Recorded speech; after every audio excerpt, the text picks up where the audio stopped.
नमस्कार, सूबा बोलेगा में आपका स्वागत है। मैं हूं आरिश अजहर आपके साथ और सूबा बोलेगा में आज हम बात करेंगे जान की कीमत कितनी। जी हां, उत्तर प्रदेश इस समय हिंसा की आग में जल रहा है। लखीमपुर खीरी से शुरू हुई यह आग अब पूरे देश में फैल चुकी है। किसानों के साथ हुई हिंसक झड़प में अब तक कुल 10 लोगों के मारे जाने की खबर है और मारे गए लोगों में 4 किसान हैं, 4 बीजेपी कार्यकर्ता, एक पत्रकार भी है। मुद्दे पर हर पार्टी रोटी सेकने में लग गई है और अब पूरे देश में विरोध प्रदर्शन के बाद लखीमपुर खीरी हिंसा के दौरान मारे गए सभी मृतकों को 45 लाख रुपए की आर्थिक सहायता दी जाएगी। साथ ही मृतकों के परिवार के एक सदस्य को नौकरी दी जाएगी। इसके अलावा घायलों को 10-10 लाख रुपए की आर्थिक मदद दी जाएगी और मामले की रिटायर्ड जज के जरिए न्यायिक जांच भी होगी। आज हम इसी पर बात करेंगे कि आखिर जान की कीमत कितनी है, लेकिन उससे पहले इस रिपोर्ट को देखिए। ਗੱਡੀ ਨੂੰ ਅੱਗ ਲਾਤੀ, ਗੱਡੀ ਨੂੰ ਟੈਨੀ ਦੇ ਮੁੰਡੇ ਨੇ ਗੱਡੀ ਚੜਾਤੀ ਕਈ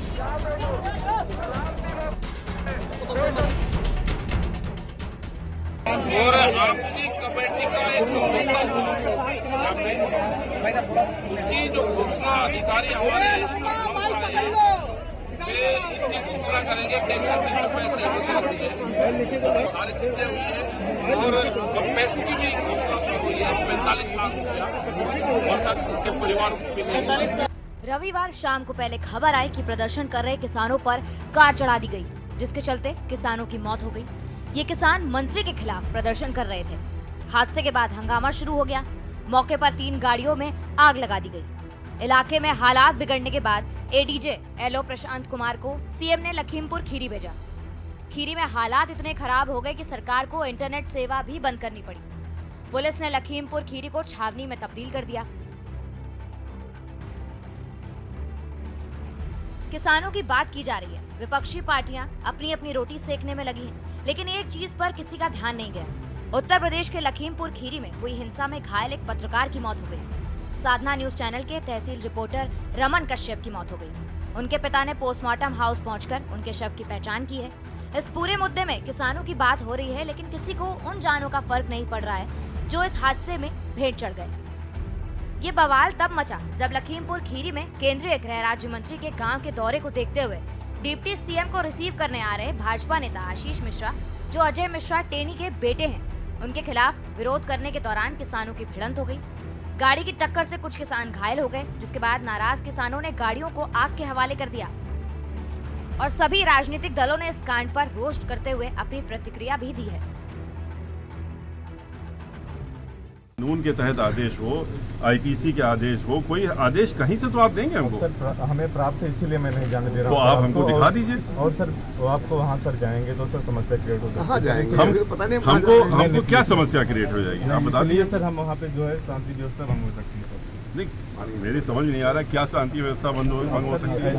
एक इतना हाहाकार मच गया है, इतना वहाँ पर अत्याचार हो गया है, किसानों को कुचल दिया गया, दबा के मार दिया गया, तो उससे कोई दिक्कत नहीं हुई। वहीं इन मामलों में केंद्रीय गृह राज्य मंत्री अजय मिश्रा ने साफ तौर पर कहा कि मैं और मेरा बेटा उस समय गाड़ी में मौजूद नहीं थे। लगता है इस घटना में किसानों के बीच में खालसा जैसे आतंकवादियों ने उपद्रव किया है। इस घटना के दौरान वीडियोग्राफी भी की जा रही थी। मेरा बेटा उस समय कार्यक्रम में मौजूद था, न कि घटना स्थल पर। भारतीय जनता पार्टी के कार्यकर्ता मेरी गाड़ी में मेरे ड्राइवर के साथ कुछ और भी गाड़ियां थी, उनको लेकर के रिसीव करने जा रहे थे। तो ऐसी जब उनको जानकारी हुई कि डाइवर्जन हो गया है तो वो उस रूट की तरफ बढ़े। उसी दौरान किसानों के बीच में छुपे हुए कुछ उपद्रवी तत्वों ने उनके गाड़ियों पर पथराव किया, गाड़ियों पर लाठी डंडे से वार करने शुरू किए, जिससे गाड़ियों में बैठे हुए लोग हड़बड़ा गए, हमारे कार्यकर्ता हड़बड़ा गए और उनको फिर खींच करके उन लोगों ने लाठी डंडों और तलवारों से मारा पीटा है, जिसके वीडियो भी हमारे पास हैं। और जिस तरह से ये घटना हुई उसके बाद उन्होंने ये भी चिल्ला कर कहा कि गाड़ी को नीचे धक्का दो, गाड़ियों को नीचे खाई में सड़क से उन्होंने धकेला है, उसका भी वीडियो है। उसके बाद उन्होंने गाड़ियों में आग लगाई, गाड़ियों की तोड़-फोड़ की और इस तरह की घटनाओं को अंजाम दिया है। निश्चित रूप से किसानों के बीच में छुपे हुए उपद्रवी, जैसे लगातार किसान आंदोलन शुरू होने के समय से ही गब्बर खालसा ऐसे बहुत सारे आतंकवादी संगठन लगातार ये प्रयास कर रहे थे कि देश में अशांति को फैलाया जाए। केंद्रीय गृह राज्य मंत्री अजय मिश्रा का काफिला आंदोलनकारी किसानों पर चढ़ा दिया गया। किसानों की मौत हो गई। पर बड़ा सवाल ये है कि विरोध को कुचलने का काला कृत्य जो किया है, साजिश जब गृह मंत्री रच रहे हैं तो फिर सुरक्षित कौन है? स्पेशल डेस्क, के न्यूज इंडिया।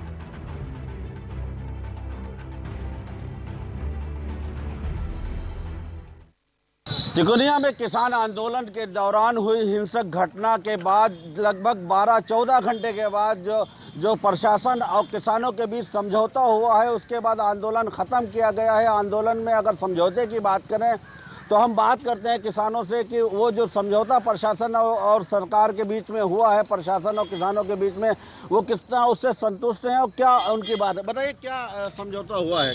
समझौता ये हुआ है कि हर किसान जो ख़त्म हुए हैं उनको 45 लाख रुपए देने का इन्होंने कहा है, बाकी एक सरकारी नौकरी। और लेकिन अभी ना उनको अरेस्ट नहीं किया गया है, तो ये बहुत गलत बात है। उनको अरेस्ट करना चाहिए था। उनको अरेस्ट करना चाहिए जो आरोपी हैं। आप बताइए कि जो घटना हुई उसके बारे में क्या कहना चाहेंगे? जी, घटना वाले की जो भी घटना हुई बहुत गलत हुई है, ऐसा नहीं करना चाहिए था। आप मंत्री हैं तो आप हम लोगों हम बनाया था हम ही लोगों ने आपको, तो आप हम लोगों से ऐसे किसान से यही करेंगे जो धन पैदा करता है, जो गला पैदा करता है। तो हम किसानों को मार दोगे तो बचेगा कौन? तो टिकैत साहब आए थे आपके बीच में जी, उसके बाद ये बात हुई कि तो सब हमारे टिकैत साहब ने समझौता किया है जी, हम उनके समझौते पर संतुष्ट हैं। तो क्या न्यायिक जांच की मांग की थी? न्यायिक जांच जो हमारे जो है जो ख़त्म हुए उनको 45 लाख रुपया और उनके एक परिवार को नौकरी, और जिन्होंने उनके लड़का जो है मोनू, उन पर मुकदमा दर्ज हो।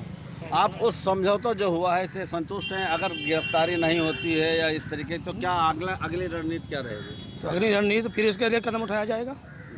हाँ जी, जो जिन्होंने गलती की उनको सज़ा मिलनी चाहिए। नहीं, देखिए इसमें ना एक चीज़ होनी चाहिए कि जब कोई शांतिपूर्वक धरना दे रहा है या कोई भी प्रदर्शन कर रहा है, आप उसको आतंकवादी, खालिस्तानी, इन चीज़ों से आप जोड़ते हैं। मैं इसको नहीं यहाँ पे आना था आज की डेट में, लेकिन हम लोग इस गुस्से में आए हैं कि आप जिनको हम लोग जान रहे हैं, आप उनको खालिस्तानी कह देंगे, उनको पाकिस्तानी कह देंगे, उनको कुछ भी कह देंगे।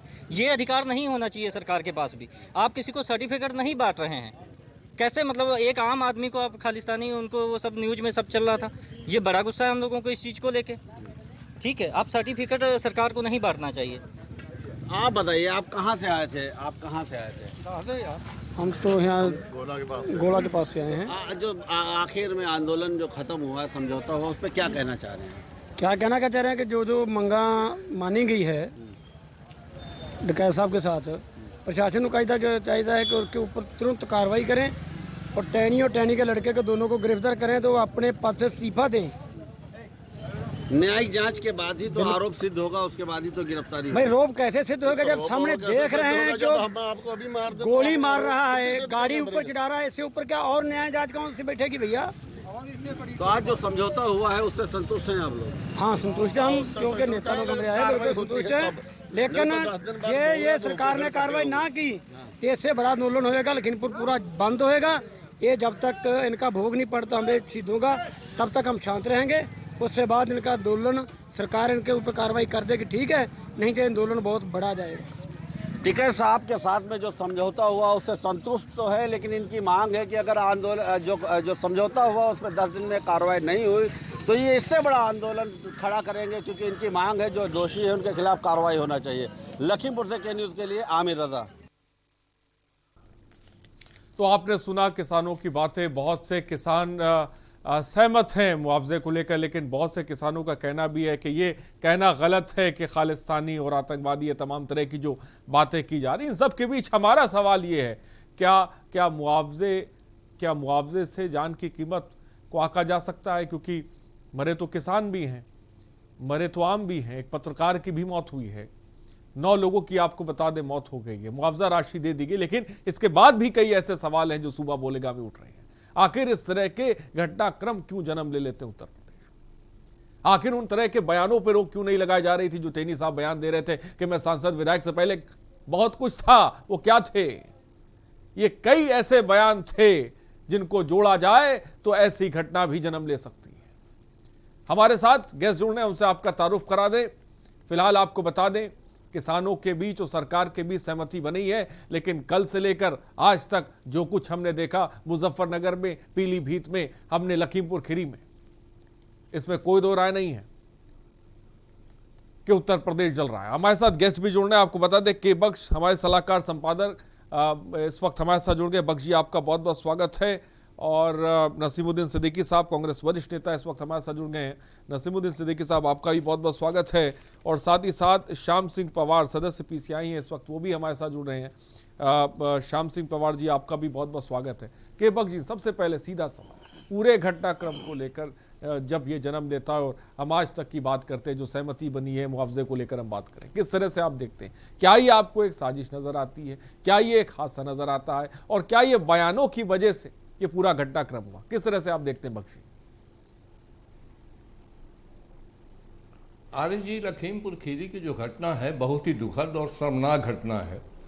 और ये ऐसा लगता है कि देश और प्रदेश से शासन का जो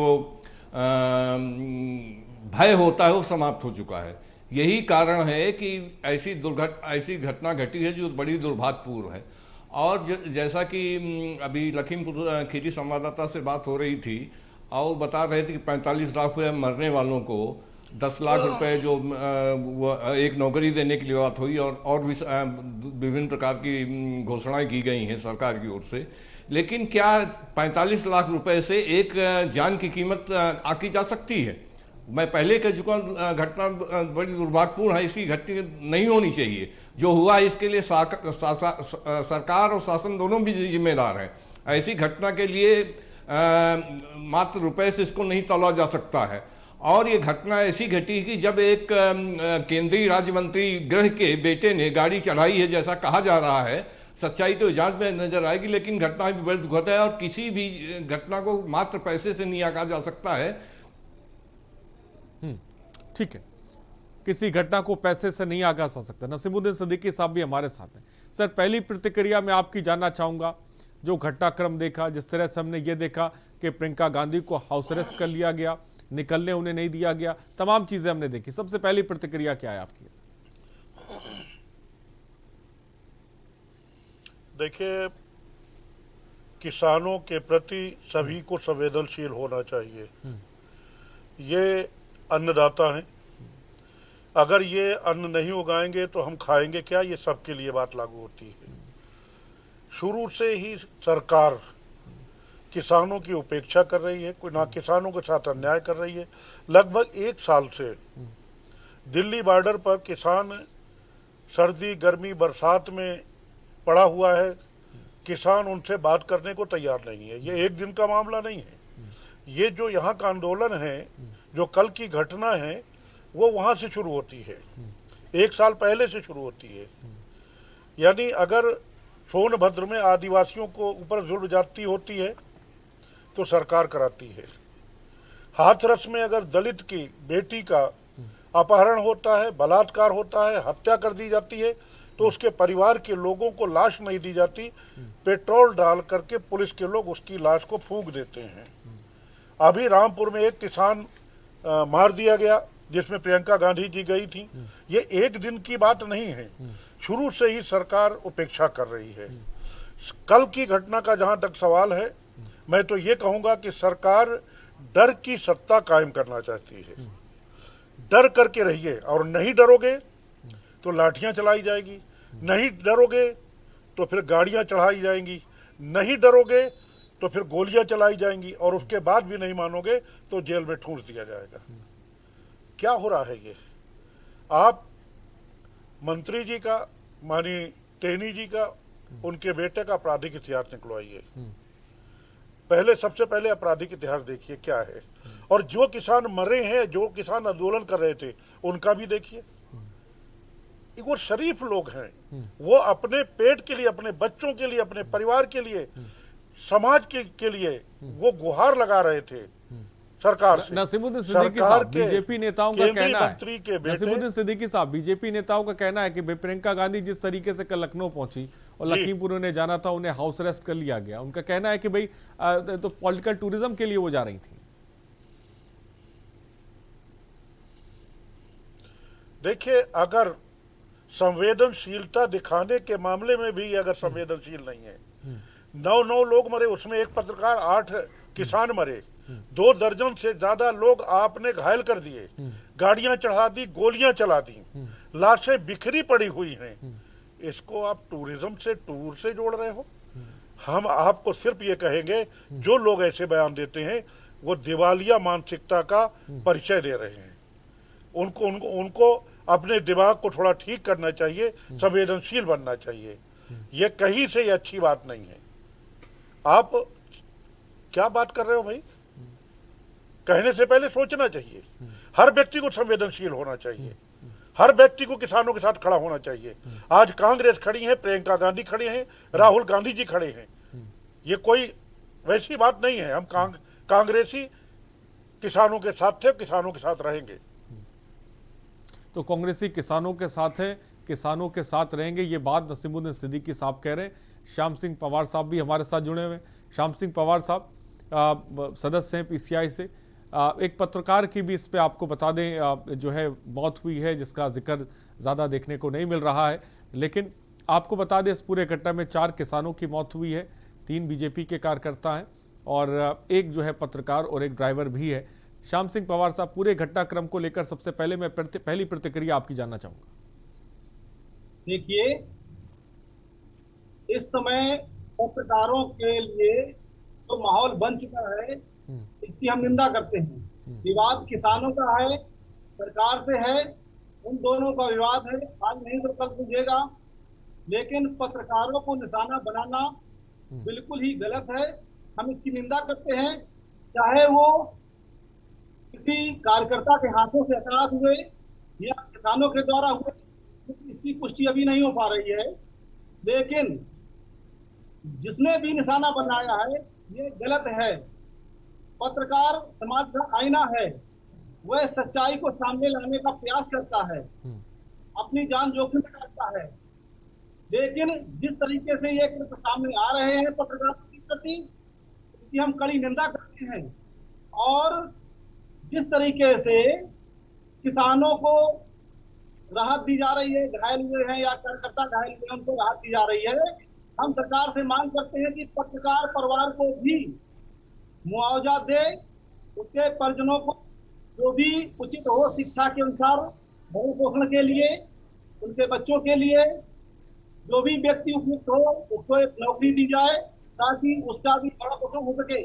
आज पत्रकारों की स्थिति वैसे भी दयनीय हो चुकी है, लेकिन जैसे ही नजारे आ रहे हैं ये बेहद चिंतनीय है, एक लोकतंत्र के लिए खतरा है। जो भी देखता है पत्रकारों को निशाना बनाया जा रहा है, ये गलत है, ऐसा नहीं होना चाहिए। तो ऐसा नहीं होना चाहिए, ये बात श्याम सिंह पवार कह रहे हैं, पत्रकारों को निशाना बनाया जा रहा है। और हमारे साथ इस वक्त फोन लाइन पर श्याम सिंह बीएसपी सांसद इस वक्त हमारे साथ जुड़ गए हैं। श्याम सिंह जी, बहुत बहुत आपका स्वागत है के न्यूज़ पर। और फिलहाल आपको, जैसा कि मैं पहली प्रतिक्रिया आपकी जानना चाहूँगा, जो पूरा घटनाक्रम हुआ इसको आप किस तरह से देखते हैं श्याम जी? क्या ये एक हादसा था या साजिश थी, या जिस तरह के बयान दिए गए उसके आधार पर ये घटना हुई? लखीमपुर खीरी वाली घटना के बारे में पूछ रहे हैं ना? जी जी जी। क्योंकि मैं सुन नहीं पाया, बीच में आवाज आपकी हो गई थी, तो इतना ही कहना चाहता हूँ कि आप भाजपा सरकार का काम करने का तरीका देश का और प्रदेश का सब देख रहे हैं। आप रोज रोज देख रहे हैं कि जीती लोग हैं और सत्ता के साथ अभिमानी भी हो गए। ये इस तरह से किसानों पर गाड़ी चढ़ा करके और उनको मार देना, इतना वो करना, क्योंकि वो जानते हैं कि वो उनकी सत्ता है और ये करके वो बच के निकल जाएंगे। इसका केवल मात्र ये कारण है। और जिस तरह से भाजपा ये सत्ताधारी दल जो है अपने आदमियों को, जो कि जघन्य से जघन्य कृत्य कर रहे हैं। श्याम सिंह जी, किसानों के अलावा भी लोग मरे हुए, उनका जिक्र भी मैं देख रहा हूँ होता नहीं नजर आ रहा है। मानव अधिकार के तहत जितने लोग की मौत हुई है, नहीं। हाँ। मैं सभी के बारे में बात कर रहा हूँ। मैंने तो ये कहा नहीं कि केवल किसानों के बारे में ही मुझे दर्द है। मैं किसान का बेटा हूँ, उसके भी बारे में दर्द है। और जो गरीब मारे जा रहे हैं, सताए जा रहे हैं, उनके भी बारे में दर्द है। आप देख रहे हैं जो महिलाएं और जो रेप की जा रही हैं, जो उनको रेप करने के बाद मर्डर कर दिया जा रहा है, उनको सरकार को रेपिस्ट को संरक्षण दिया जा रहा है। और उसके बाद सत्ता के बल पर, सुनिए अगली बार, सत्ता के बल पर आप जितने भी रेप केसेस को देखिए तो उनको विक्टिम्स को धमकाया जाता है। अंत में वो बेचारा क्या करे, उसके पास कोई रिसोर्सेज नहीं है, असहाय है, निर्बल है, उसकी अप्रोच नहीं है, वो सरेंडर कर देता है। और इनके कुछ पैसों के बल पर वो उससे अपनी स्थिति से समझौता करता है। आप देख लीजिए उठा करके, एक नहीं दर्जनों केसेस देख लीजिए, अगर कि उसको क्या हुआ, जो साल भर 2 साल भी पुराना हो गया, 3 साल पुराना हो गया, उन केसेस को जरा एनालिसिस करिए तो आज क्या हो रहा है ये। लेकिन श्याम जी, ऐसा नहीं लगता अचानक जिस तरह से हम देख रहे हैं विपक्ष एक्टिव मोड में आया है, चुनाव नजदीक है, ऐसा नहीं लग रहा है कि आपको जबरदस्त तरीके की सियासत हो रही इस मामले पर, और उसमें बीएसपी भी शामिल है? नहीं, सियासत क्या, आप विपक्ष का यह काम समझते हैं कि कोई अपनी गुंडागर्दी के बल पर, कोई अपने उसके बल पर इस तरह से जान लेगा और हिमाकत करेगा, तो विपक्ष क्या आप उम्मीद करते हैं कि वो समर्थन करेगा उसका? आप बताइए क्या करना चाहिए विपक्ष को? नहीं, बेशक विपक्ष को अपनी बात रखनी चाहिए। फिलहाल बहुत बहुत शुक्रिया श्याम जी हमारे साथ जुड़ने के लिए और अपनी बात को रखने के लिए। बसपा सांसद हमारे साथ श्याम सिंह जी जुड़े हुए थे जो अपनी बात रख रहे थे। तो मृतकों में 45 लाख का फिलहाल मुआवजा दे दिया गया है। इस बीच नसीमुद्दीन सिद्दीकी साहब भी हमारे साथ हैं। नसीमुद्दीन सिद्दीकी 45 लाख का मुआवजा दे दिया गया, लेकिन क्या ये मुआवजे से जान की भरपाई हो सकती है? क्या इस पूरे मामले को लेकर कांग्रेस का स्टैंड अप किस तरह का देखने को मिलेगा? देखिए, 45 लाख रुपए जो दिए हैं वो ना योगी जी ने अपनी जेब से दिए हैं, ना मोदी जी ने अपनी जेब से दिए हैं, और ना श्री अजय कुमार मिश्रा टेनी जी ने अपनी जेब से दिए। ये उन्हीं जनता का पैसा जिनको दिए हैं, कोई एहसान नहीं किया है। मांग कुछ और थी, दिया कुछ और आपने। लेकिन क्या 45 लाख देने के बाद जान वापस आ गई, भरपाई हो गई? जांच करा देने के बाद जान वापस आ गई, भरपाई हो गई? अभी आप कह रहे राजनीति की जा रही है। अरे प्रियंका जी, अगर 9 लोग मारे जाते हैं, उसमें किसान भी हैं, आम आदमी भी हैं, एक प्रेस के हमारे भाई हैं, कश्यप जी हैं, नरेंद्र कश्यप क्या नाम है उनका, वो कश्यप जी भी हैं, वो कल से लापता थे, उनकी लाश आज मिली, तब पता चला कि पत्रकार भी इसमें शहीद कर दिए गए, 2 दर्जन से ज्यादा घायल हुए। उनकी अगर संवेदना व्यक्त करने, उनका कुशल क्षेम लेने, जो घायल हैं और जो खत्म हो गए, उनके परिवार के प्रति शोक संवेदना व्यक्त करने अगर कोई जा रहा है तो उसको राजनीति बता रहे। बड़े दुख की बात है और बड़े अफसोस की बात है। ये मंत्री जी के इशारे पर मंत्री के बेटे ने और उनके गुर्गों ने गाड़ी दौड़ा करके लोगों को मार दिया। कल प्रियंका गांधी को हाउस अरेस्ट कर लिया गया, इसको लेकर क्या कहेंगे नसीमुद्दीन सिद्दीकी साहब? कल प्रियंका गांधी को हाउस अरेस्ट किया गया, इसको लेकर क्या कहेंगे आप? मैं आगे आ रहा हूं, मैं आगे उसी में आ रहा हूं। प्रियंका गांधी जी को जहां हाउस अरेस्ट किया है वहीं पर मैं भी हूं। मैं सीतापुर से गेट से बोल रहा हूं, धरने थे। आपने रिक्वेस्ट किया, मैं चलाया आपके प्रोग्राम में शामिल होने के लिए, वापस वहीं जा रहा हूं। देखिए, जब तक प्रियंका गांधी जी को सम्मान के साथ रिहा नहीं किया जाता और उनके परिवार के लोगों से कुशल क्षेम जानने के लिए, शोक संवेदना व्यक्त करने के लिए नहीं अनुमति दी जाती, तब तक हमारा ये धरना चालू रहेगा। ये कोई तमाशा नहीं है, देश संविधान से चलेगा। लेकिन नसीमुद्दीन सिद्दीकी साहब, नसीमुद्दीन सिद्दीकी साहब, प्रियंका गांधी को एक तरफ हाउस अरेस्ट किया जाता है, लेकिन हम ये दूसरी तरफ ये देखते हैं कि राकेश टिकैत लखीमपुर खीरी पहुंच जाते हैं, वो किसानों से मुलाकात करते हैं। इसको आप किस तरह से देखते हैं? मैं उसी तरीके से बात करता हूं। राकेश टिकैत जी अगर किसान नेता हैं तो हमारा परिवार भी किसान परिवार है और कांग्रेस पार्टी किसानों को अपने परिवार का मानती है। शोक संवेदना व्यक्त करने तो कोई भी जाएगा। आप जो है आपने कहते हमने उनके खिलाफ, उनके बेटे के खिलाफ, आशीष के खिलाफ FIR दर्ज कर ली, उसको गिरफ्तार नहीं किया। और 120B में आपने मंत्री जी के खिलाफ FIR क्यों नहीं दर्ज की? आपको सबसे पहले मंत्री जी को गिरफ्तार करना चाहिए 120B में, और फिर उनके बेटे को गिरफ्तार करके अंदर करना चाहिए। मुआवजा की बात बाद में कहना चाहिए, करना चाहिए। आप टहला रहे हो। मैं तो सिर्फ इतना कहूंगा कि दुनिया में कहीं ऐसी मिसाल नहीं मिलती, दुनिया में कहीं ऐसी मिसाल नहीं मिलती, कातिल ही सिपाही है, कातिल ही मुहाफिज है। दुनिया में कहीं ऐसी मिसाल नहीं मिलती, कातिल ही मुहाफिज है, कातिल ही सिपाही है। महसूस ये होता है ये दौरे तबाही है, महसूस ये होता है ये दौरे तबाही है। सीधा सवाल आप घुमा के बात कर रहे हैं, आप घुमा के बात कर रहे हैं नसीमुद्दीन सिद्दीकी साहब। मैं सीधा सवाल आपसे कर रहा हूं, क्या राकेश टिकैत ने कोई डील कर ली? मैं घुमाता कभी नहीं हूं। क्या राकेश टिकैत ने, आपको लग रहा है कोई डील कर ली थी? क्या बीजेपी को राहत मिली है राकेश टिकैत का लखीमपुर खीरी पहुंचने से? राकेश टिकैत जी से मेरी कोई बात नहीं हुई। डील की हो की कि नहीं की नहीं, तो वो पहुंच गए। प्रियंका गांधी को हाउस अरेस्ट कर लिया गया, वो पहुंच गए, लेकिन आपके कांग्रेस का कोई नेता नहीं पहुंच पाया। वो कैसे पहुंच गए वहां पे? ये जवाब तो सरकार देगी ना, हमने थोड़ी पहुंचाया है। नहीं तो आपको भी कुछ लग रहा होगा ना भाई, प्रियंका गांधी को अगर हाउस अरेस्ट किया जा रहा है, ये जवाब सरकार देना। ये सवाल आपको हमसे नहीं करना है, ये सवाल सरकार से करना है। लेकिन आपको लगता क्या है? हमको लगता ये है कि जो भी पीड़ित परिवार है उसके साथ अन्याय हो रहा है, उसको इंसाफ नहीं मिल रहा है, और इंसाफ दिलाने की जो कोशिश की जा रही है, उनको हाउस अरेस्ट करके गैर कानूनी काम किया जा रहा है। ठीक, तो नसीमुद्दीन सिद्दीकी से आपको आपने सुना। हमारे साथ सलाहकार संपादक भी इस वक्त हैं। मैं आऊंगा और बख्शी से भी इस पर सवाल लेंगे। फिलहाल सुबह बोलेगा, मैं रुकते एक छोटे से ब्रेक के लिए, जल्द हाजिर होंगे।